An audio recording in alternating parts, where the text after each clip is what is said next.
Hello, welcome to Inclusive Cities. We've been telling you all through the last 6 months, through this pandemic, that this is a chance to reset, to make a just, stronger, and safer and more inclusive world. And if we manage to build back better, we'll build more resilience to future shocks like this pandemic or other bigger risks that we face as humanity, like climate change or extreme climate related events like floods and other natural disasters. So, in this series, we've been hosting a series of conversations on how to build back better.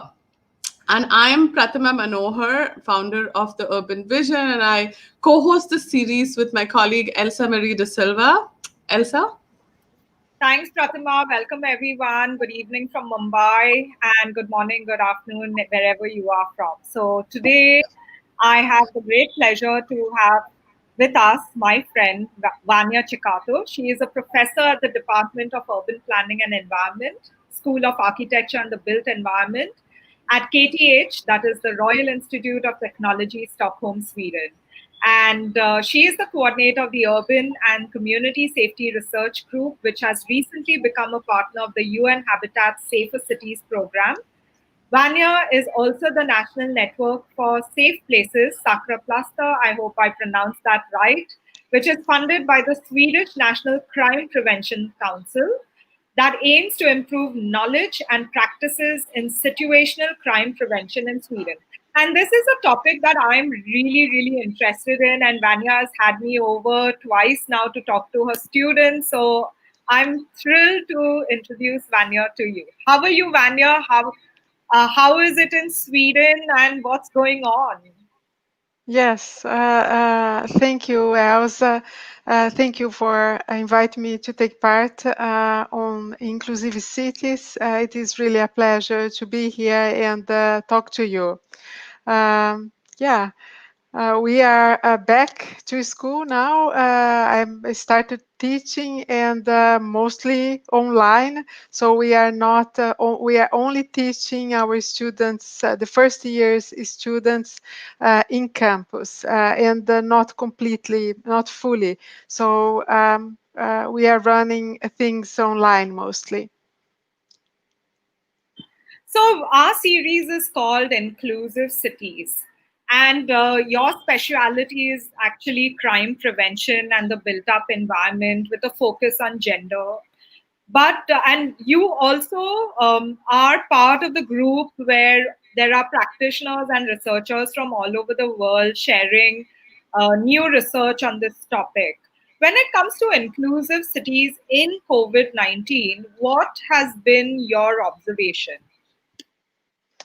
Yeah, we have been discussing a number of issues. Obviously, the lessons that we can take from the pandemic, but I think despite of the changes or the reflections that we can take from COVID, I think still there are a number of issues that remain from pre-COVID.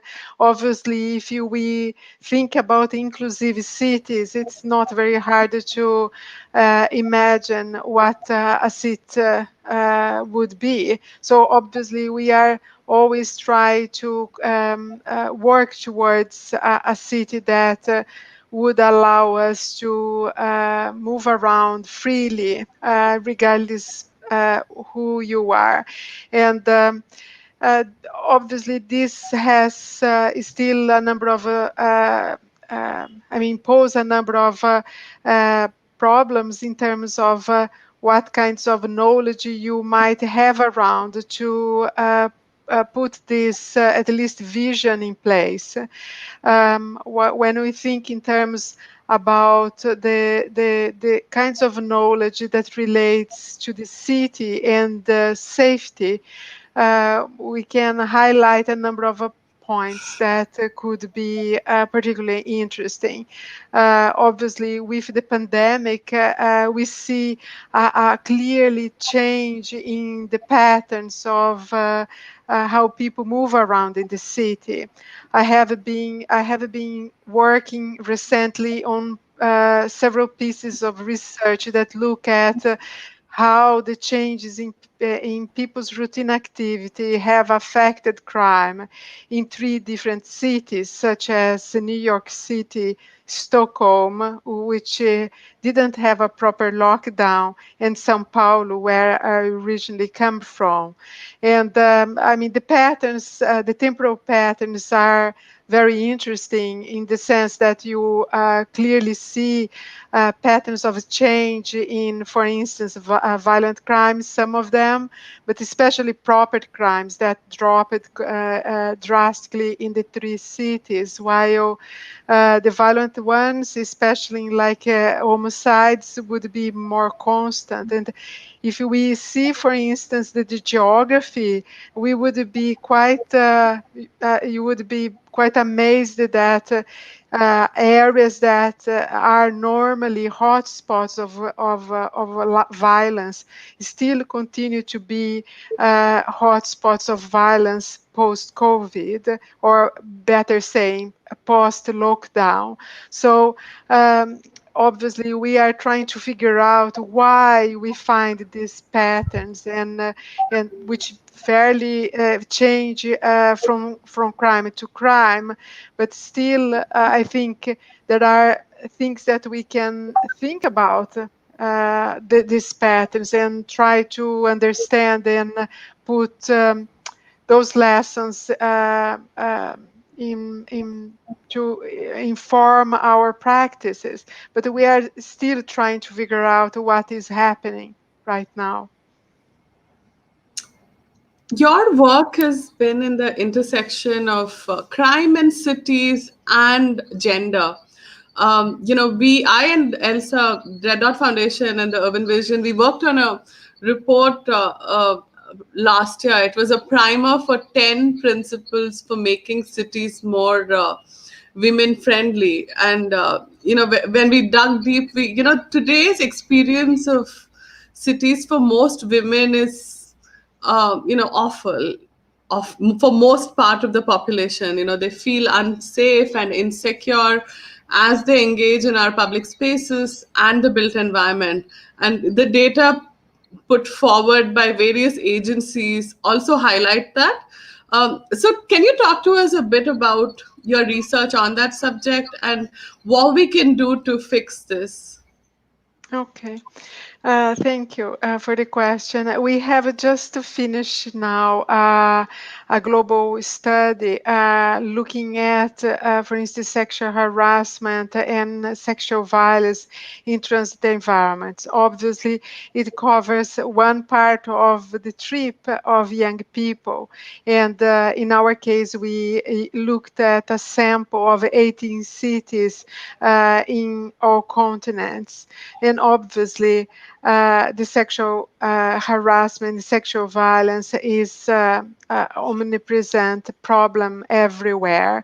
And so, as you say, the problem is still there, regardless if it is Paris, London, or São Paulo, or Tokyo, Australia, or Lagos, Nigeria. So the problem is similar, is the same, and if it's not the same, there are very similar features.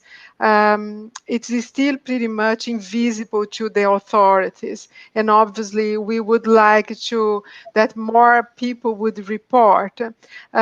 Still in cities like Stockholm, we don't have a proper code for instance, sexual harassment in transit, believe or not. So at the end of the day, we think that there are things that has to be done to change this pattern.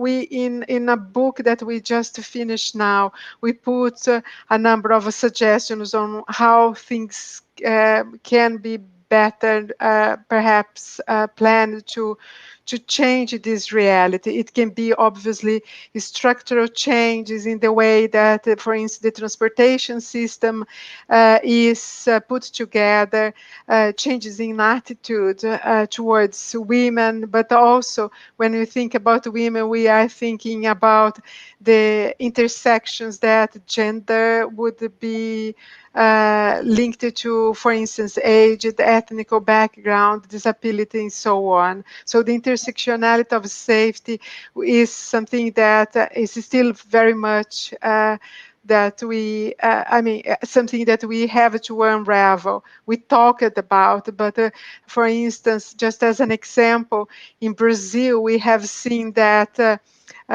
women is much more exposed to sexual violence in transit, but women that is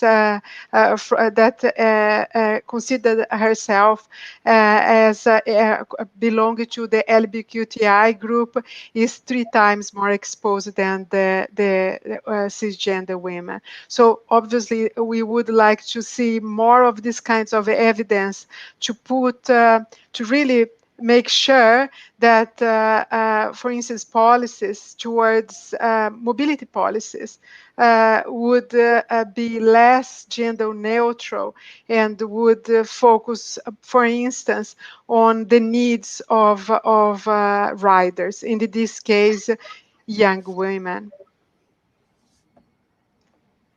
Vanya, thank you for this. And I wanted to ask you a question because when I was last in Stockholm, and at that point in time, you had released a new research which showed that rape in fact occurs within um, I don't know, some amount number of Yes, kilometers around a woman's house, which yes, means she doesn't even have to step out of her suburb. She's at risk in her own suburb because the perpetrator comes to her. So, how does this crime, which is invisible because of lack of data all over the world, women are reluctant to make official complaints for whatever reason, either there's honor linked to it, there's fear, there's low trust in the systems, etc. But how does this crime of violence against women in public spaces impact their potential? well, I think that there are different dimensions. Yes, good that you remember that. I'm very happy that you mentioned that statistics, because it actually comes from a study that we have done in Stockholm. To the listeners that are not aware of the statistics, is something that came from a study based on outdoor rapes here in Stockholm, which shows that from the cases that we have mapped, we see that 60% of that group were raped within 2 kilometers from their own house, and 75% within 500 meters, if I'm not mistaken, from a bus stop or a underground station, which means that quite a lot of rape or the sexual violence, which is of this kind, happens in familiar places or on the way to home. This obviously has important implications for women. And I would say if we would take this data seriously by the authorities, we would have a lot actually to do, especially on this environment that is between the transportation nodes and the house, or I mean women's house or individual's house. So I have been saying or claiming or calling, better saying, for more research on this area. For practitioners, I say that we have to try to really start working in what we normally call a whole journey approach to safety, which would really cover this safety from door to door, which would cover, for instance, this 2 kilometers from the bus stop to a woman's house. It is when the girl says, "Hello, bye, I'm just going home now," and then she might have with a friend in the bus, but this small little, path towards her house, it is there that she's more vulnerable then. And most likely the perpetrator, the potential criminal also knows well that area. So there is some kind of convergence. What people in research talks about the spatial awareness, a convergence of the spatial awareness of both offenders and the victims. So crime would be happening in those spaces. You asked me about the effect that these kinds of threats to, I mean, the risk for rape, but also the fear of that something as bad as rape happened to you. I think sometimes you may live in one part of the city that is not, I mean, the risk of being raped might be tiny and small. Other parts in the world, you know that especially certain times of the day, the risk may be quite high, especially in some areas where I come from, Brazil, where rape is nearly it's something very common, not only for adult women, but also for girls. It's part of what you hear on the radio and so on. So it's awfully a reality on everyday life. So what is the implication of what we hear on the news, or something that we know, maybe a neighbor have been raped, obviously affects you as a person, and it makes you already from early age to think strategically on how you move around in the city. You start maybe taking precautionary measures on how you move around, even thinking about which school you choose. If the good school is the other side of the city, and you know that you are going come back home late in the evening, you may not even be allowed in certain countries to take the public transportation. So obviously this has important implications to the kinds of, for instance, whether you can go to school, if you can choose freely the school you want to go, or if you want to, for instance, choose a job in one part of the city, and so on. And obviously, this is just one part. I mean, the implication of having or not having education, having or not having the job, the dream job, just because it's in another city and you may not consider doing that because you feel unsafe. The bus is not there for you. We know in many countries of the world, women are transit captives, which means that they don't have any other kinds of public transport or other types of transportation more than, for instance, bus and trains to take them around. And you cannot solve everything in terms of mobility with walking or taking, for instance, bicycle. So pretty much you will be limited to what is there for you in terms of public transportation. So in this sense, not feeling safe can actually diminish women's opportunities in the labor market to go to school and actually fulfill the potential that any individual has right to as a human being.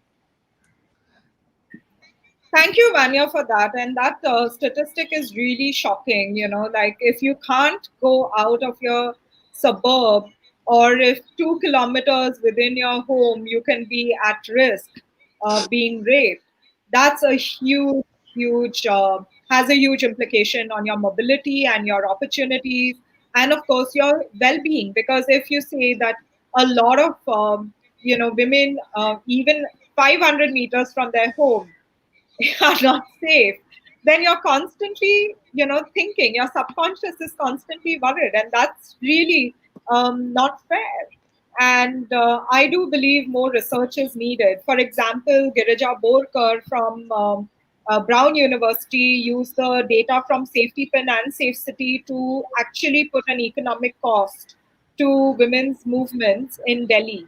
And she came up with a figure of women in Delhi spend about $300 extra a year on to upgrade to safer options when traveling, and they compromise on their education institutions. So they pick the ones closest to their home, which may not necessarily have the courses that they want, or may be of a lower quality of an institution.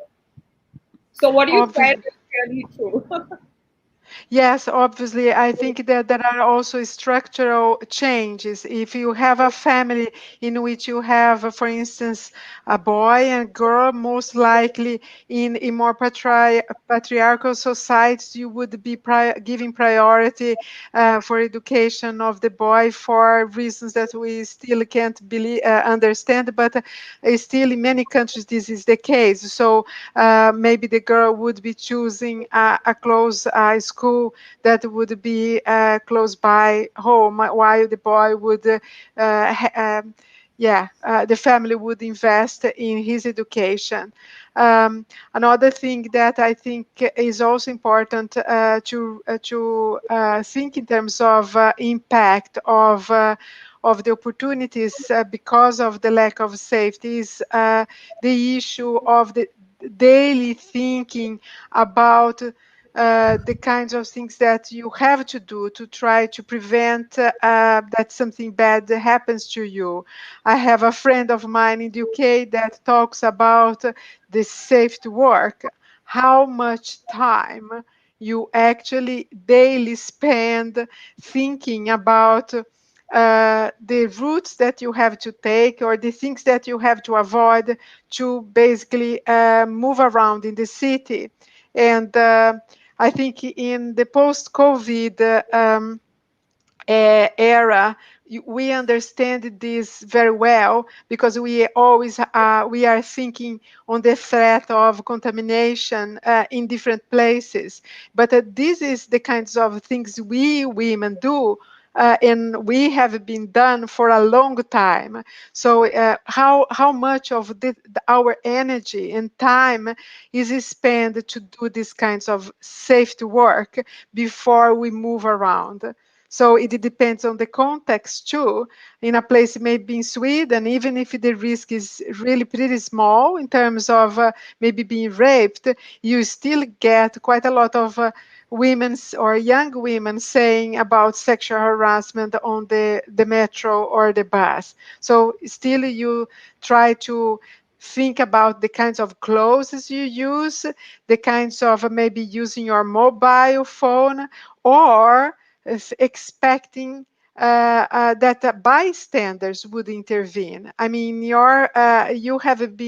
wrote together with Suzanne Lea a nice paper about for instance, the role of bystanders in buses, in public transportation, and whether, for instance, they have a role to play. So in events like that. So obviously, what are the kinds of strategies we would need to take? As you say, there is the need of more research, but also I would not say that we don't know. We are in uncharted territories. We know quite a lot. There is basically evidence on work more in practice with these issues, and I wonder why sometimes things are not put in place. I am fascinated by your research on this subject and how you're connecting it to the larger economic growth agenda.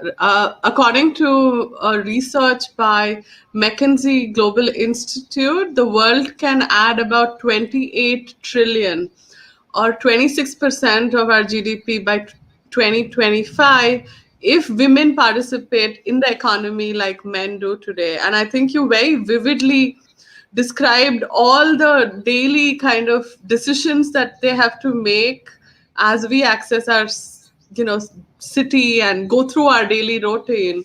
And I'm especially fascinated by your research on space dynamics, crime and daily routine. I didn't know that mass transit and that last mile connectivity is where most crime happens. Can we dig in a little bit deeper on why? And I want to focus a little bit on design. Are there Okay. places which are performing better in because of their kind of urban design uh, strategies? We in our primer last year put out that city design affects women's freedom and access, right? It can deter or empower women from going to school or being an entrepreneur. Because if you made our cities more accessible and safer to participate and walk around, then you'd just see direct proportion to more access to economy and society at large. So tell us a bit about the design aspect of why places are performing poorly. What can we do as designers to uh, change that?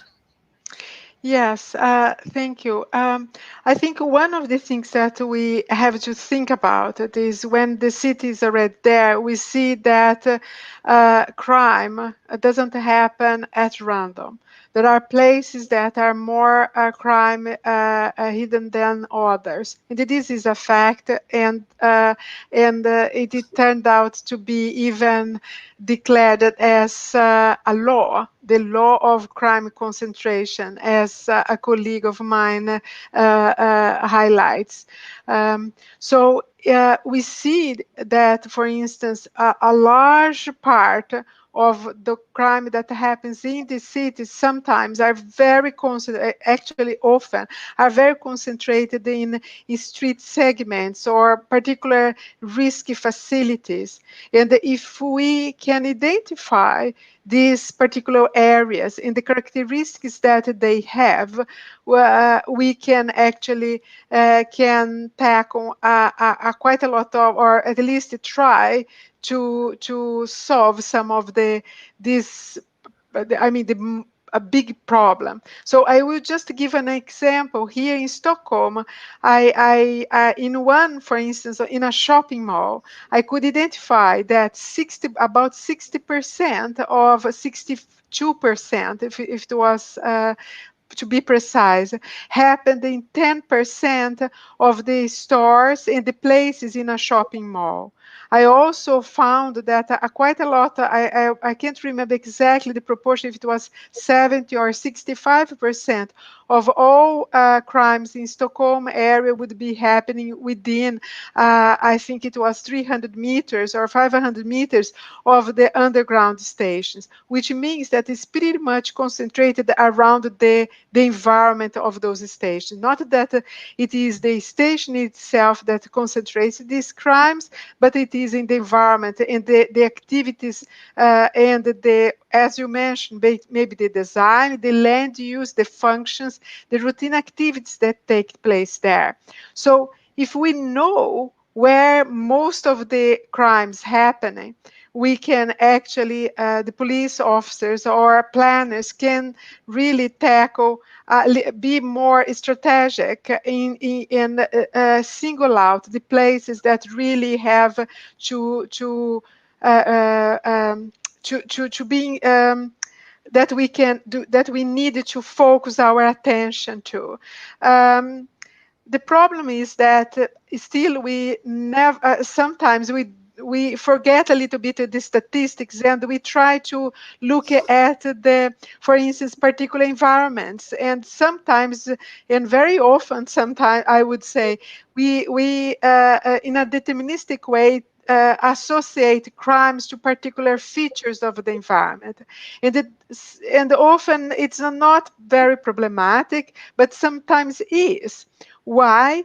Because obviously, even if you can associate crime to a particular aspect of the environment, the design, such as a tunnel, or let's say whether the area is well maintained or not, or if there are eyes on the streets, that is only a particular feature within a neighborhood context that actually mixed with a number of other aspects will make that place a crime place or not.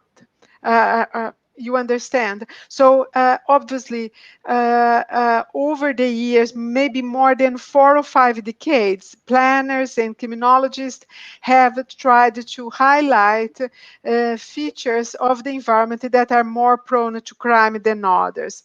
And I have done also a literature overview just last year that point out a number of features that I could make a list here, such as. Vanya, that's why I find your work very fascinating because it complements us at Safe City.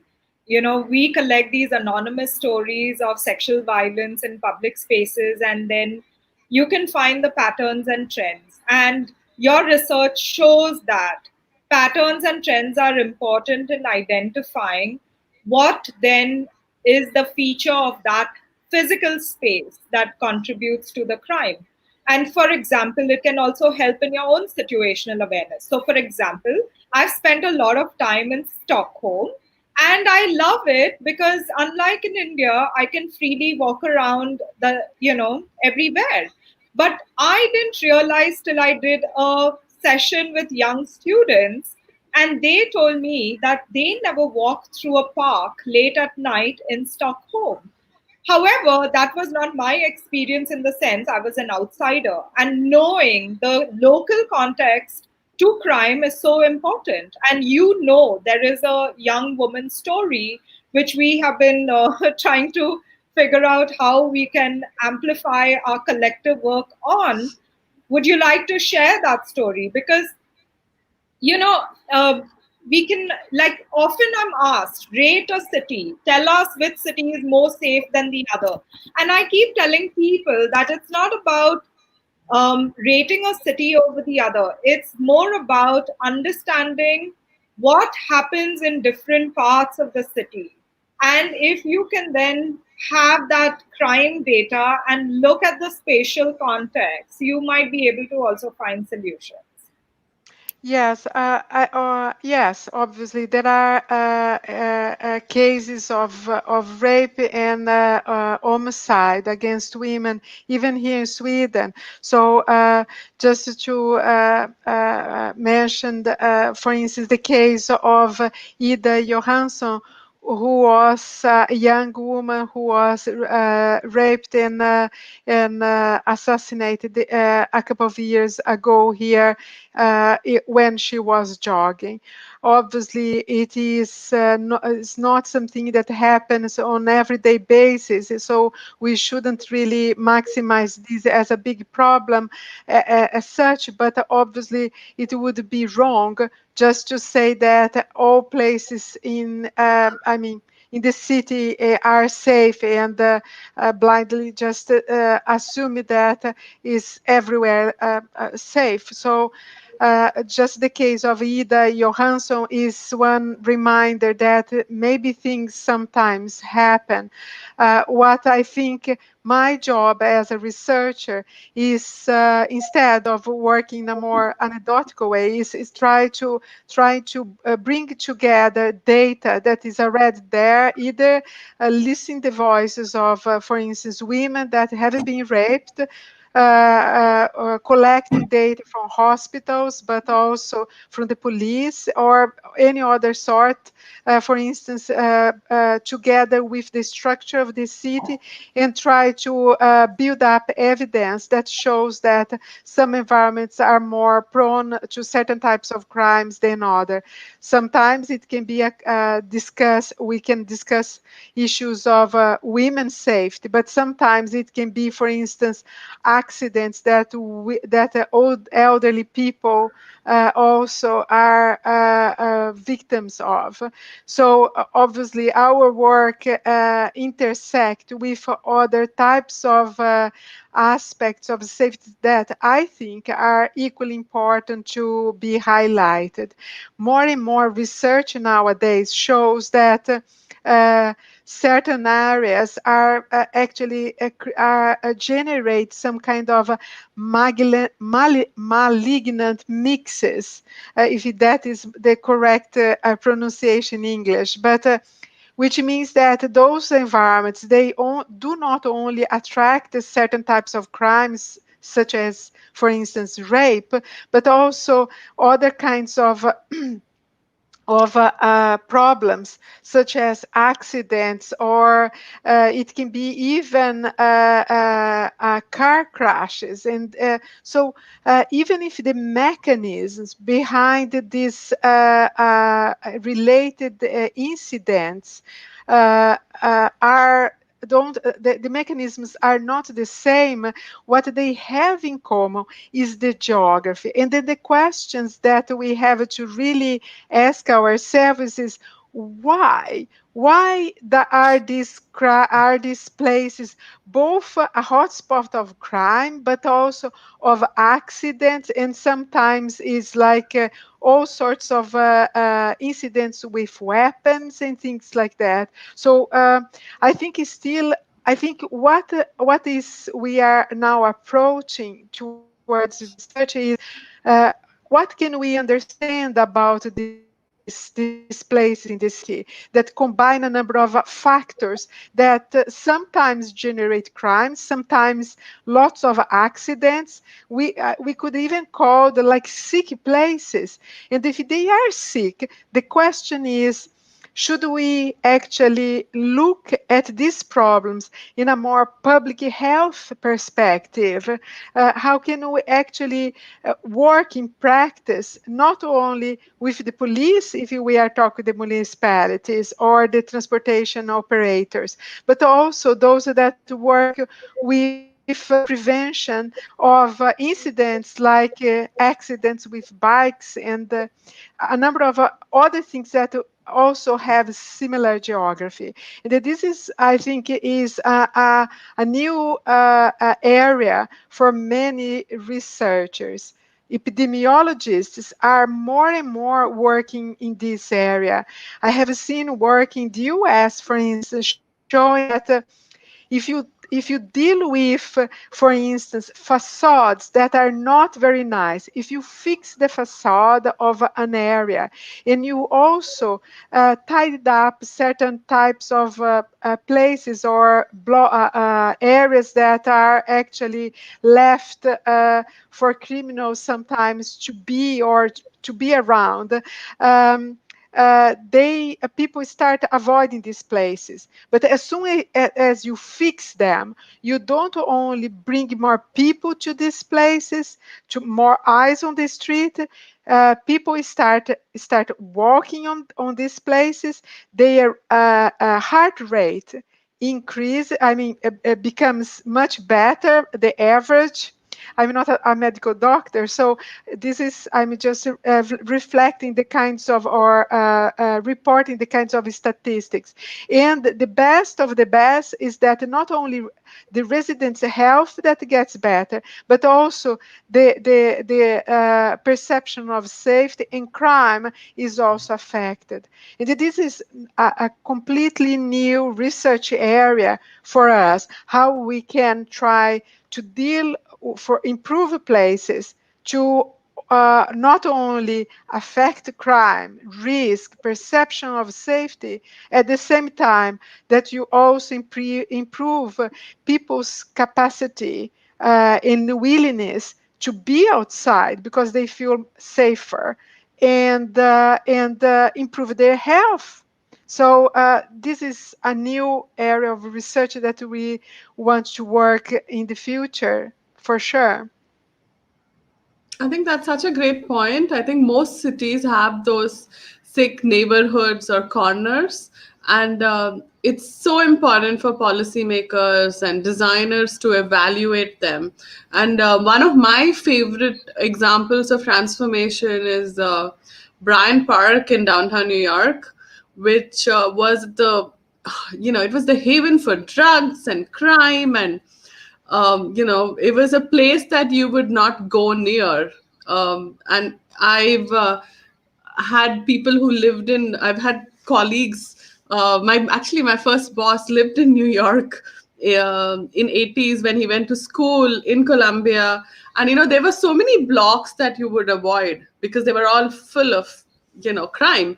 And now these are some of the most iconic public spaces in the world. Like Bryant Park is the number one premium public space in the world, and it was the design changes that enabled that, right? Like cut one of the big things they did was create the connection between the street and the park. In most places around the world, especially in India, we create a barricade, a compound wall between the public realm and the street. And they invested in various types of activities within the park as well. And now Bryant Park is an amazing place to hang out in if you are in New York. And that's what I want to ask you. This is like I mentioned at the start, this is a moment of great revival and reset. What kind of advice would you give to governments as they kind of are trying to open up their economy and public spaces to build more thriving and healthy cities? And what are the 4 or 5 rules they should follow? Uh, Wow. Yeah, I would say like this. I think we take far too often things.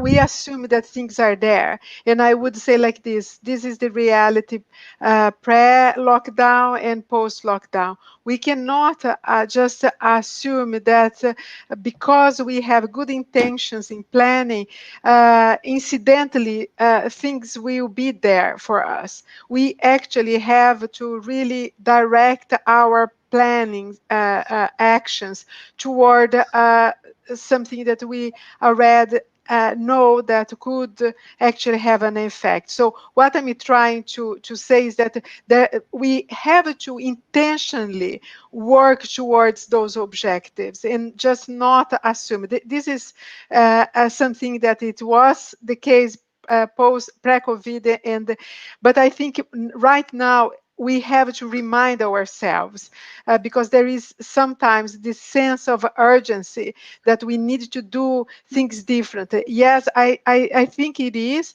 It needs to maybe we can't do things quicker now because we know that we can do it, but we also have to make sure that the intentions of let's say safe for women, whatever are the suggestions we have to make are there for us.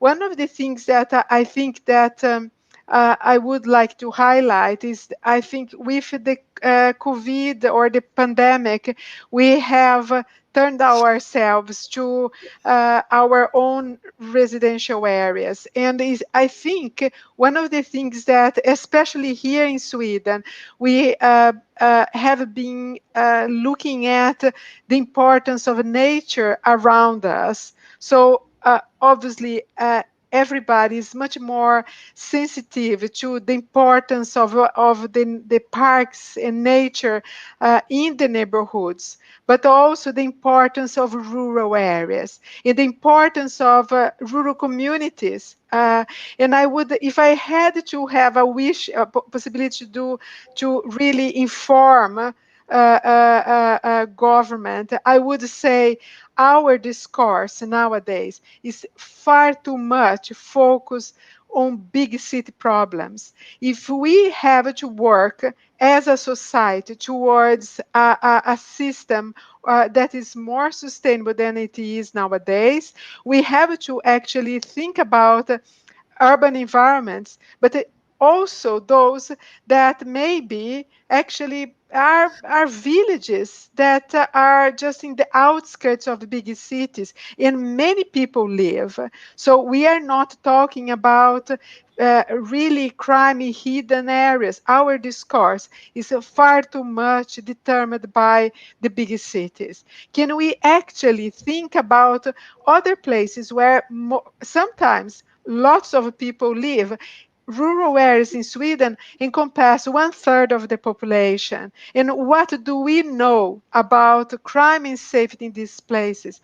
Not a lot.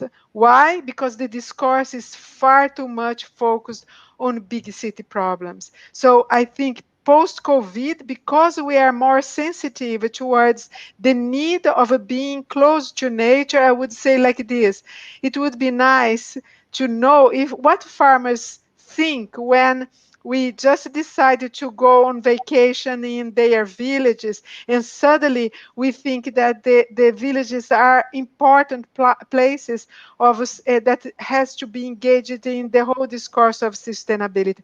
What are the kinds of if you would frame safety in a smaller city and for women there, what are the kinds of concerns? We don't know. We know very little. And I think we need to know more because I could go on and on.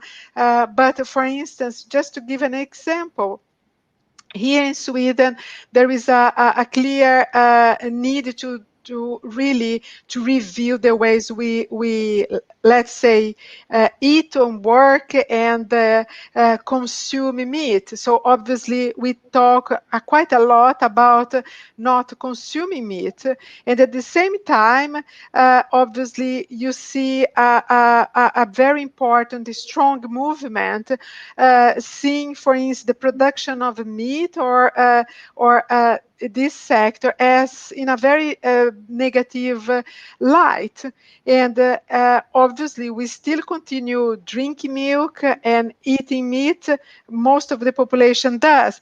And those who lives in rural areas, they feel threatened by this whole discourse. Suddenly, in the past, it was not a big problem to actually to legitimize the existence as farmers, producers of milk, and so on. But nowadays, they are threatened by, for instance, animal activists. I'm working a project now in which the quality of life of people that work in this sector is really putting in a situation that they feel that they have to leave their livelihood and do something else because they think that they are threatened by the current situation. So obviously this is just an example and very anecdotal. I'm sorry for that, but it's just an example of how our discourse about safety has to encompass other types of urban environments beyond, the big city problems and metros and, shootings and riots. And, I do think that all this is really important, but I also think that there are other safety issues that also relates to women, especially in small cities, because some of them, if they are actually victims of violence, especially indoors, they can be ostracized just because the nature of small communities or the long distance to a police station. So honestly, I think that there is a need for research in that area. It can be related to COVID, but it is in a more, I think, I'm calling here for a new perspective toward safety that encompass more than the big cities environments. You're absolutely right, Vanya, because in the work that we do, when you go outside the big cities, the crime that women face is very different. In fact, their mobility is even further restricted because of the perception of public spaces not being safe. So we have to dispel those notions, and more research is needed for sure. I want to make a plug for our Urban Thinkers campus next week on the 10th and 11th of September. We are hosting an Urban Thinkers campus, which is a gathering across disciplines. So you don't have to be an expert, you don't have to be part of an NGO, you don't have to be a student of urban design. Anyone can come in there, and we are going to understand what are the indicators for the various aspects that make a city safe and inclusive, and then write our own action plan. So what Vanya was just saying, we have to be broaden our mind, broaden our perspective, and whatever works for us and what we want from our city. We will help you write that manifesto and then give you the tools and the resources that you can use to gather the uh, confidence of your community, get their interest, and then work with local authorities. Come back in October on World Urban Habitat Day and make your pitch. Sorry, it's not World Urban Habitat Day, but World Habitat Day. And you can make your pitch over there to the various dignitaries that we bring to the stage. So come for our Urban Thinkers campus. It's up on this the screen. It's a bit.ly link, UTC Inclusive Cities. Do join in over there. But this has been a fascinating discussion, Vanya. We can go on and on. I have thoroughly enjoyed it. What about you, Thank Pratima? you. Yeah, thank you so much. I think you gave us so many insights on how to build more safer cities. Thank you. I want to thank our amazing audience for joining us. I hope all of you are safe and stay healthy. Thank you. Thank you.